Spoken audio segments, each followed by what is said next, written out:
facing off against Aaron Zhang. This is it. Winning in.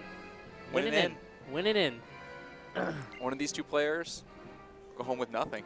Yeah. Well, and 90 CP. And they had to take the other person home, too. Yeah. Hui with the Heatran, Landorus, Amoonguss, Kangaskhan, Azumarill, and Thundurus. Aaron, again, with the Kangaskhan, Sylveon, Landorus, Azumarill, Charizard, and Amoonguss. Very similar teams, very similar cores, but the Charizard over the Heatran might make a big difference. Yeah, Charizard over Heatran, Sylveon over Thundurus. Thundurus could be pretty useful against Azumarill if it ends up in that Azumarill duel.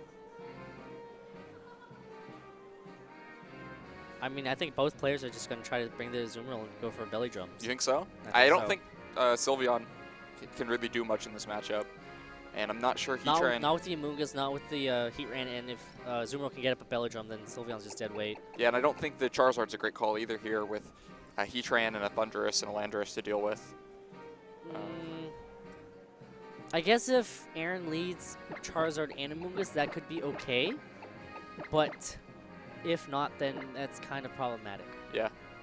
And both players ready to go. I mean, both players picked their teams really fast. You know, I think both players already knew kind of what they were running, so you know, making the selection wasn't as difficult here.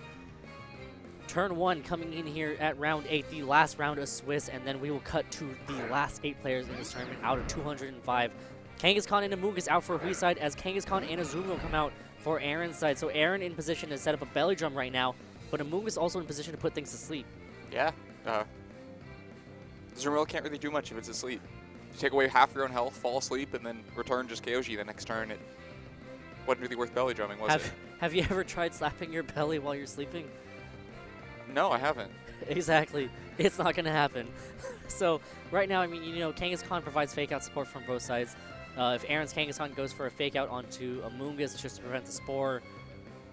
Then allows a return on Azumarill. I think Hui's in a much better position here. I'd rather have the Amoonguss on the field than the Azumarill. I mean, if you can get the knockout on the Azumarill, you're good. That's awesome. Yeah, we're on the Kangaskhan. Kangaskhan now from Aaron's side, going to retreat, not going to want to stay in against either of Hui's Pokemon. Switching into Amoonguss now as Kangaskhan going to Mega Evolve. I think Azumarill might go to sleep. You think yeah, so? but low kick may come in on... Azumarill protects itself, not going to sleep. Okay, all right. Low kick on... As Kangaskhan does go for the fake out onto the Amoonguss, going to get some chip damage onto that Amoonguss and reveal the item here with the critical hit on the first one. And we see the Rocky Helmet from Amoonguss going to slowly chip away that Kangaskhan, and Amoonguss is... Yeah, I think the Rocky Helmet damage is much bigger than the fake out damage, even with the critical hit. Especially because Amoonguss can just switch out to recover that health. But Amoonguss doesn't help protect your Azumarill from other Amoongusses. Not part of what it can do. And so now a Spore into that Azumarill spot. It's going to put something to sleep. You don't even have the free switch in. You've burned the protect. Something's going to sleep there. Maybe a safety goggles Pokemon? Unless there's a safety goggles somewhere. And we do see Landorus come in. Is it going to go to sleep here? As I think Kangaskhan can just pick up the knock. Oh no, with the Intimidate, not going to be able to pick up the knockout on Amoonguss most likely. As Kangaskhan does get its attack lowered by 1 stage. Kangaskhan now going to go for the return. Going to target down that Amoonguss. How much damage is it going to do? Not enough to pick up the knockout, and that's going to bring Kangaskhan to under 50%. As Amoonguss now threatens to put Kangaskhan to sleep. So. Kangaskhan doing all the attacking, but both taking lots of damage. Amoonguss does go for the Spore onto that Kangaskhan. Gonna go for a quick nap. It's been 7 rounds of Pokemon out here. You know, you gotta take your little cat naps here and there. As now Amoonguss is gonna get to Spore the Lander. So now it's gonna be Amoonguss versus Amoonguss. Well, Amoonguss and Friend versus Amoonguss and Friend. Sleeping Friend. I wouldn't be surprised to see maybe both players switch out the sleeping Pokemon here. If one player does and the other doesn't, they could seize a huge advantage. That's especially true for Hui because he would be able to KO the Amoonguss after the switch. If Aaron does that, he may just now put the next Pokemon to sleep too. You also have to be careful. I mean, if you switch, maybe the Amoonguss will read that switch and just put Double another score? Pokemon to sleep. Yeah. Yeah, I mean, if all Amoonguss is doing is Giga Drain anyway, Aaron may switch the Amoonguss just because he needs more health on it. Yeah, you definitely don't want Amoonguss to just sit there like that. As Hui sends out a Thundurus, I believe Hui has safety goggles on that Thundurus. As we see Landorus going to continue to take a nap here. Amoonguss on Hui's side going to go for a Spore, not safety goggles on Gets that the Thundurus. call, doesn't switch the sleeping Landorus, doesn't switch the low health Amoonguss and gets the Spore in on Thundurus. And Amoonguss goes for the Spore into the Amoonguss slot. Hui thought that was going to switch out. Unfortunately not. Now Hui has 2 sleeping Pokemon here. You know what? If we Giga Drain, I think that might have knocked out Amoonguss? after this one with another one. Oh, with another one. With another one. I think. But I would keep sporing the Amoonguss slot. Don't let it out. Don't let it get back health. Stay at 30. I agree. Thunder is now going to continue to take a nap. It's going to be faster than the Landers, though. That's important to note, unless that Thunder is going for a Protect or a Swagger or a Thunder Wave, which are all common moves that it can go. And Hui continues to spore the slot. They both spore each other's Amoongusses, preventing and now switches. You just want, you just don't want, you want to keep that Amoonguss in there just to take some damage here. But Hui's on the bad end of this because Landorus has slept one more turn than Thundurus has. Landorus is probably going to wake up into a Rock Slide onto Thundurus before Thundurus wakes up, but Thundurus may just wake up into a Hidden Power onto Landorus. Yeah. Either one could wake up this turn, yeah. or neither could. It's all about whether or not a Pokemon's going to wake up, and it's going to be close. Like, I'd be interested if Aaron Rage Powder's here just to keep Landorus safe. That's true. Yeah, that actually would be a good move. I definitely agree with you there, Len. But I think Amoonguss can just continue. Hey, Aaron agrees with me too. I think Hui's Amoonguss can just continue to just go for spores. Yeah. Thunder's still sleeping. Is Landorus going to be able to wake up here? Landorus is still fast asleep. So they've both slept for 3 turns now. Or, I'm sorry, the Landorus slept for 3 turns, the Thundurus for 2. Spore the Landorus slot. Right? So put it back to sleep, yeah. Put it back to sleep. Maybe Thundurus will wake up. I don't know. Thundurus wakes up, KOs Amoonguss, you spore the Landorus slot, put it back to sleep. That's a great turn. Yeah. That's a wonderful turn. You trade a Rock Slide for that turn every time. Maybe Amoonguss might switch out this turn, though. This is the one where it finally happens? I think it might be the turn where it switches. Then there's a 50-50 chance you get a Hidden Power on that Landorus. Oh. Or you Thunderbolt the Amoonguss slot. Hui withdrawing Thundurus, even though it's been sleeping for a decent amount of time. Sends out Kangaskhan. Probably just wants to sacrifice that Kangaskhan here. Gonna let Landorus wake up and then spore it again. Good call. Good call from Hui. Kangaskhan's done his job, I think. I don't think it'll be KO'd, though. You don't think? Depends on the item, I guess. Kangaskhan hangs on. Amoonguss goes for the spore. Now Landorus goes back to sleep. Now you go back to sporing the Amoonguss slot. Yeah, keep that Amoonguss in there. I think that was actually Aaron's chance to get Amoonguss out safely. Yeah, probably should have taken it. Landorus is going to wake up regardless. Amoonguss can switch out, and then I mean something's going to get put to sleep, but better. Only one of the two. Yeah. Now you're stuck with Amoonguss still on the field. Kangaskhan still fast asleep. This is not going to wake up. This is Kangaskhan's first sleep turn. They're both of their first sleep turn, so they're tied on sleep turns here. Amoonguss is going to go Giga Drain here, going to knock out the Kangaskhan, get some health back. Right, that's what it can do. What is Amoonguss going to do here? You think Amoonguss is going to go for Giga Drain just to get some damage onto that Landorus? Spore? Giga Drain. Oh, it does Giga Drain. Onto the Amoonguss slot. That would not be a 2-hit KO from there. No. All right, then. It's 3 more of them won't KO. Yeah. All right. Now Thundurus can come in, or Hui. E-Tran. I don't want that so much, but the Landorus is a problem. If you have Shuka, it's only slept for 1 turn. So if it does only 1 turn sleep, all it does is break your Shuka. All right. You go for a Spore again? He waves Spore. Yeah, Spore? Yeah, all right. Yeah. Because if Landorus does wake up, worst case scenario, at least you put it back to sleep. It's not that bad. Amoonguss doing work. Doing work. Both Amoonguss doing work here. Yeah. It's really interesting how this Amoonguss, we saw lots of matches in 2011 that were 2 Amoonguss on each side of the field, but the mechanics totally changed, and this relationship totally changed. Landorus does go for the Earthquake here, going to activate the Shuka Berry on Hui's side. Heatran should be able to hang on. We haven't seen the item yet from Landorus. Oh, well, it's not banded, obviously, as Heatran does hang on, as Heatran goes for a sub. Oh, no. Oh, no. That was not... So we talked about trying to ensure... You were risking when you brought in Heatran about the 1-turn sleep. And we talked about making moves to ensure that even if the 1-turn sleep happened, you were okay. We went the other way. He went all in. It was at least a 2-turn sleep. 1-turn sleep, and now he's in an awful, awful position. I mean, he can still protect Heatran and put it to sleep. Put the Landorus to sleep. Yeah, I definitely don't agree with that substitute there. But then Amoonguss is at low health. You've got a sleeping Thundurus in the back. Yeah, it's tough. It's tough. Yeah, I don't think the Giga Drain damage was valuable enough to not just keep sporing. I could see sporing the Amoonguss slot if you thought it was finally switching, but... Yeah, and that's unfortunate for Hui. He had the opportunity right there to easily swing the momentum. If that was a Heat Wave. Just get 1 Heat Wave off, and that would put Landorus in... If it was Heat Wave and Spore, then the next Heat Wave's 2 KOs. Heatran now going to protect itself. What is going to happen? No switches. I thought Amoonguss was finally going to leave the field. Landorus now going to go Earthquake. Okay, going to knock out his own Amoonguss. Amoonguss is leaving the field. Going to knock out his own Amoonguss, but this... Oh, boy. This is tough. This is super tough right here. This is tough. Because if Aaron has Azumarill, then that can easily just come back in, right? Even Kangaskhan can come back in and do some work here. Yeah, no, that was a clever play. You know it's a good player when he knocks out his own Pokemon. Yeah, because if you switch to something in there, even if, say, he does have a Pokemon immune to Earthquake to switch in, he doesn't, but you're still risking a Spore or something in that slot. By just KOing Amoonguss, there's no risk. It's a great play. Yeah. Oh, tough for Hui. I think Amoonguss might be able to survive another. Oh, he doesn't even go for a Rage Powder? Heatran goes for the Heat Wave here, but then Azumarill is not. Did it Belly Drum? Did it Belly Drum here? Azumarill goes for the knockoff. Nice. Gonna knock off the Amoonguss. Amoonguss gets knocked out. And now. Thundurus has to wake up this turn. Yeah. And you have to predict where the Azumarill attacks correctly. Thundurus needs to KO whichever one the Azumarill doesn't attack, and then you start looking at this game again. Well, Azumarill also threatens with an Aqua Jet, right? Right, so you have to either protect Heatran if it's going there. If you protect Heatran from the Aqua Jet and Thunderbolt the Azumarill, that's good. Or if you protect from the Aqua Jet and Hidden Power the Landorus, that's good. Azumarill going to protect itself. Does Hui go for the Landorus?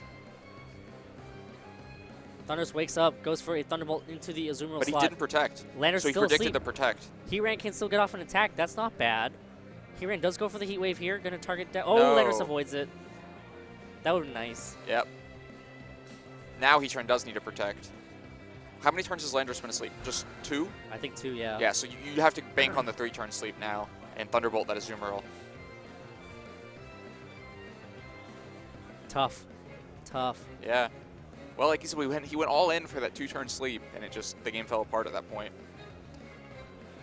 Definitely. I mean, the substitute didn't even come up. As Heatran does protect itself this turn.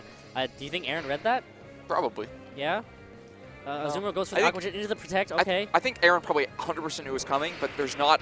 You don't gain anything by It's predicting safe. it. It's so safe, you might right? as well just do it. It's Yeah, you safe. can Aqua Jet the Thunder for a bit of damage, but it's meaningless damage. And now you're does risking Landorus a wake lot. up? Does Landorus wake up?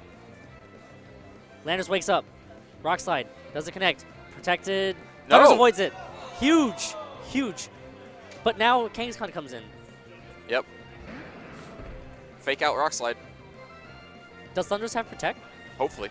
Yeah? For Hui's sake, hopefully. Yeah, I mean, fake out Rock Slide's the only move to make here. Hui, the only move to make is double protect. And then see what's happening the next turn. It's close. But I think Aaron has a slight edge right now. Depending on what Hui has in terms of depends on what Hui has in terms of what Thundurus has. Like, does it have Protect? That'd be nice. That'd be great. Heatran protects itself. Fails. Kangaskhan goes for the fake out onto the Thundurus, and that should be it. Unless this Rock Slide misses, but even then, Sucker Punch on the next turn. With the critical hit on the second hit, doing a lot of damage to that Thundurus. Thundurus going to go ahead and flinch as Landorus goes for the knockoff. Doesn't even risk the miss. Safe call. And that should do it. Then you start clicking Q-Wave, right? What's that? Well, I mean, yeah, there's nothing you can do. You have to Hidden Power the Landorus and not take a knockoff, but if you Sucker Punch, then... Winning in. Swagger, that'll work. Swagger, all right. That'll work. Oh, yeah. Oh, is the Sucker Punch coming? I'd have walked right into it with the Sucker Punch. Double edge. Let's go straight for the double edge. Yeah, all right. Smart play. I think that was a little homage to 2013 right there, where Swagger on the Landorus actually ended up costing Aaron the game. But that is it. Aaron, Cybertron, and Zhang takes it. Takes round 8 and moves on to XN1, and he should be secure for top cut. Yeah. Yeah. Winning in. Hui, unfortunately, drops that game, and It was a fascinating game, though. It was a good game. All those turns where we just saw both players trying to stay safe, let their Pokemon take naps, get rested up, and go back to fighting. And it was a mind game, definitely. I mean, I'm sure something was going on through Hui's mindset that made him realize that, I think I can get him substitute for free. Definitely probably banking on that 3-turn sleep or the 2-turn sleep, right? 2-turn sleep at least. So, it's just unfortunate that the Landorus just woke up in the nick of time to save Aaron Zhang there. Yeah. Well, if we can get Aaron Zhang over here for he needs to turn his match slip first.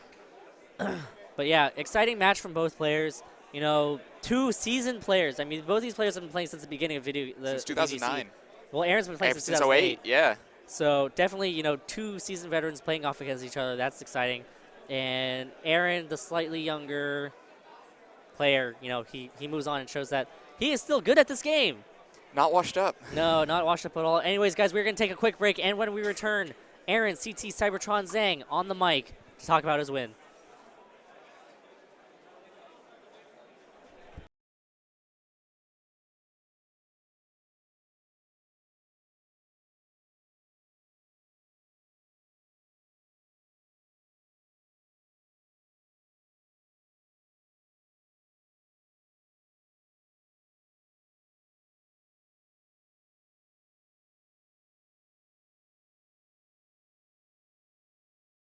All right, we're back with Aaron CT Cybertron Zhang. Congrats on the win. Thanks. Good to see go. you here, Len. Yeah, what's up?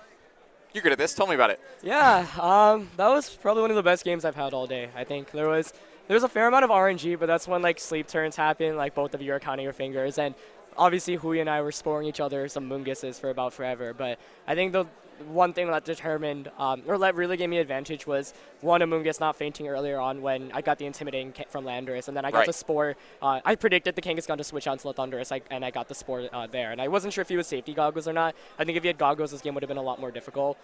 If either of us had goggles on anything. But I made the decision not to bring Charizard, and I am running Kangaskhan and Charizard. And when I told people I was running this team, like asking some of my friends, they're like, it's a little bit weird of a combination. You've got dual Fairy and Sylveon and Azumarill, and then Charizard and Kangaskhan. Like, it seems like a little bit awkward of placing, but Charizard, Landorus, and Sylveon's a really, really good core. Like, a lot of notable players have used that, and I really like that. And then Kangaskhan, Azumarill, Mungus obviously has done incredibly well lately. Wolfie winning regionals with it. So after Arizona, which was 2 weekends ago, I was trying to figure out what I wanted to use. And, you know, Mega Salamence is a cool Mega Evolution, but I feel like I brought Mega Salamence mainly for the Intimidate, and I was like, Landorus just intimidates a little bit better. So kind of sold out by using those kind of Pokemon, but there's a reason why they do so well. And the match between Hui was really good. Yeah. You ever think about switching out the Amoonguss? Hui kept sporing it. Yeah. And I figured, like, I'm not losing anything because of the fact that I managed to get your Thunderous asleep. So, you know, if I wake up, then I just get free Rock Slides off, and then you're in a lot of trouble. But even if I don't, like, as long as I don't switch out, Amoonguss is a free, you know, spot to take the spores, and Landorus, it's either asleep or it finally wakes up and gets an attack off. And if I ever switch out into Azumarill or Kangaskhan that gets put to sleep, that's really bad. Since Kangaskhan was my most important way to finish up the game by, you know, doing enough damage to Amoonguss where Kangaskhan could come in and just go for the double edge. I was really happy to see like Heatran was his last one. Hui mentioned to me he wasn't expecting to see Azumarill. He might have brought the Heatran actually in anticipation of my Charizard, so that would make a little bit of sense. But fortunately, Landorus was able to actually get that one-turn wake up, preventing that substitute, which was really, really big. That was the crucial turn. Absolutely. We expected Hui to maybe go for the Spore on Landorus so that if it did one-turn sleep, yeah, that was the most disastrous. surprising thing. So after that, I was like, okay, I should be able to close this game out. But it was still a little bit scary there at the end. So Hui made a really good play not protecting with Heatran when I protected with Azumarill. And so, you know, those are the times where it's like, oh, I could have just Aqua Jetted. And then the next round I was like, is he going to predict me to not attack that slot and maybe try to pick up a double knockout? So I went for the safe Aqua Jet. He went for the Protect, got it, and then Thunderbolt KO'd my Azumarill. And then he was Life Orb as well. But once I had Kangaskhan in, I knew that I should have the game 100, not 100% won. Well, if like Heatran goes for the Protect and Thunderous also has Protect. So if he got the double Protect and Thunderous has Protect if it carries it, which you'd assume it did because it was an offensive variant, then I would have been in some trouble. But as long as Heatran didn't get the double, I'd be able to safely double up onto that slot the next turn. Right. Yeah. Cool. It was, I don't know, it was a really good game. I mean, Hui's obviously an amazing player. Like, I think since a lot of people aren't as old school with VGC, like the guy's top 8 worlds twice. Like, very few Americans have done that before. And I actually looked up to him back when I was a junior and a senior, so it's kind of cool playing him because I don't think we've actually played in tournament before. No, before. Never before. Wow. Yeah. So, is that how most of your matches have gone? Is that how your team tends to play? Yeah, I mean, I feel really glad because I lost round 1 instantly, and it was, I didn't feel like, it was RNG based. Like, my opponent got 2 full paralysis, Sacred Fire burned my Azumarill, and then basically what needed to happen was he needed to get the burn and the paralysis on the same turn after I already folded paralysis twice. And then he got it. So I kind of played a little bit. I was a little bit frustrated, obviously. You never want to lose round 1. But I also felt like I wasn't playing as well as I should have, and I ran into a bad matchup. And when I was testing this team, like I played maybe 30 games on Battle Spot in the last week, which is the most practice I've done for regionals in like the last 2 years. So you hit number 1 in the U.S. last night. Yeah, I did. Yeah, last time I was just like, Because for me, like the way mentally it works is like, okay, I need to have my team on my battle box. Let me just play like 1 or 2 games so I'll make sure everything is all right, like make sure all the EVs are correct and whatnot. And so it was nice just getting a couple of games in last night for sure. And yeah, I mean, so after round 1, I was definitely really scared of running. There were so many amazing players here that were at X1 the entire time. So fortunately enough, I avoided them. So I mean, or for the most part, like I played really good players, but I don't think my schedule had too many world caliber players. So top cut should be a bit more interesting since I'm going to be matched up with people who are very good and who have played at Worlds before. But generally, I mean, I had a relatively easier schedule than probably people would have expected, just because I managed to avoid most of the people who have played at Worlds basically, and Hui was. I mean, it was scary to play Hui in the last round, but otherwise, like all the players I was playing when I was like 4-1, 5-1, 6-1, like they were good players, but like. I mean, they were really good players. That's the thing. So, like, I guess when you play against world-level players, you kind of know how both each other play because you know, oh, this is a really good player. But when you're playing against someone you've never heard of, it can be really intimidating. So I played against some really cool teams. One of the rounds I played against a Reuniclus. That was round 5 or 6, I think. He was 5-1. And he had Mega Mawile. And he had Arcanine, too. So he burned my Azumarill after I set up the belly drum. I was like, oh, this can be really bad. So had to make some predictions. I played just a lot of interesting teams in general. But I'm just glad I was able to win 7 in a row. Cool. Well, Yeah. good luck. Thanks.